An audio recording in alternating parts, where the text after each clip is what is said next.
Hello everyone, and today I'm going to be talking about energy and work, and this is lesson 3 of GCSE Physics, Subjects Knowledge. Working out.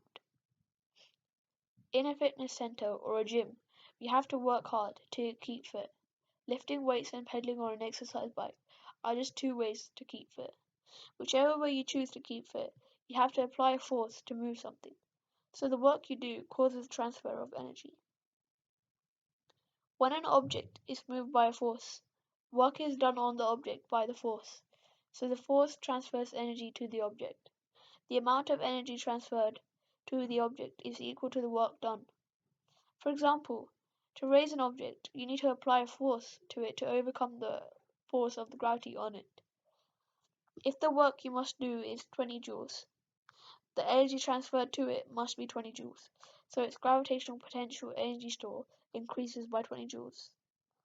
And just to keep in mind, energy transferred equals work done.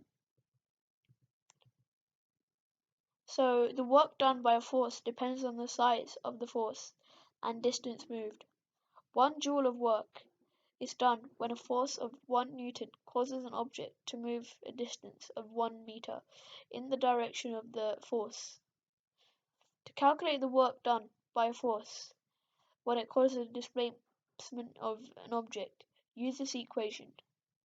Work done, which is joules, force applied, which is newtons, times distance moved along the line of action of the force, so that's meters. Superhuman force. Imagine pulling a lorry over 40 meters on level ground. A pull force of about 2,000 newtons is needed. The work done by pulling force is 80 kilojoules, which is equivalent to 2,000 newtons times 40 meters. Very few people can manage to pull with such force. Don't even try it though. The people who can do it are very, very strong and have trained specially for it. Friction at work. Work done to overcome friction is mainly transferred to the thermal energy stores by heating. If you rub your hands together vigorously, they become warm. Your muscles do work to overcome the friction between your hands. The work you do is transferred as energy that warms your hands. Brake pads on a vehicle become hot if the brakes are applied for too long. Friction between the brake pads and the wheel disc opposes the motion of the wheel. The force of the friction does work on the brake pads and wheel discs. As a result, energy is transferred from the kinetic energy store of the vehicle to thermal energy store of the brake pads and the wheel discs. This makes them become hot and transfer energy by heating to the thermal energy store of the surrounding area.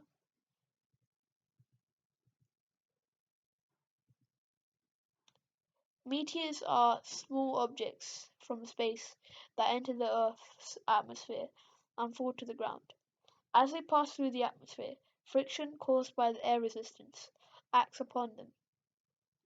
This results in energy being transferred from the meteor's gravitational potential energy and kinetic energy stores to the meteor's thermal energy store, causing the meteor to heat up. If a meteor becomes hot enough, it glows and becomes visible as a shooting star. Very few small objects can burn up completely.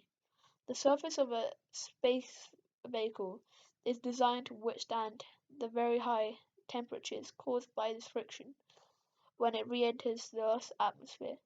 And as you can see, there's a diagram of um, disc brakes, and it's basically how it causes friction and how kinetic energy is converted into thermal energy. So here's a knowledge question, and I would recommend you try this out just to see if you've understood the concept. And you're allowed a calculator.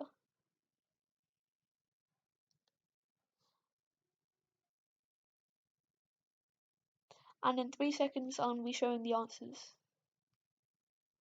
3, 2, 1. So here's the answer, and I hope you understood the concept and you understood the topic a little more. And thank you for listening.